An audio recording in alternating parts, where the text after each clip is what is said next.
Hi everyone, in this video I will show you how to create Crunchyroll account.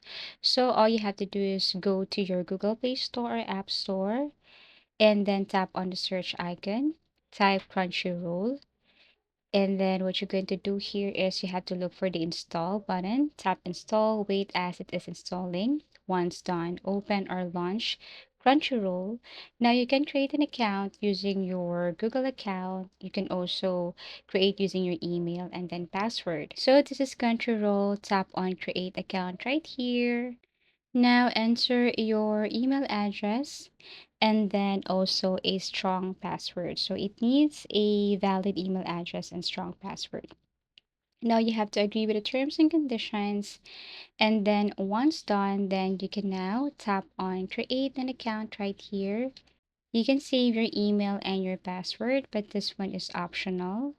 Wait for a couple of seconds and here it is. Now, it will ask you to subscribe to a plan, but actually you can skip this part. So you can just swipe here, look for the features that you can unlock once you upgrade your plan. Tap on your profile to start, and then once you tap it, then it will take you directly to your Crunchyroll homepage. Now, what is Crunchyroll? So, by the way, Crunchyroll is an application that offers thousands of anime series and movies, along with some manga and live action Asian dramas. Availability, it's available worldwide, but the library can vary depending on your region. There's a free version with ads and paid subscription plans called Premium. And then you can watch on their site, mobile applications, smart TV, gaming consoles, and streaming devices. In short, Crunchyroll is like Netflix, but mainly for anime fans.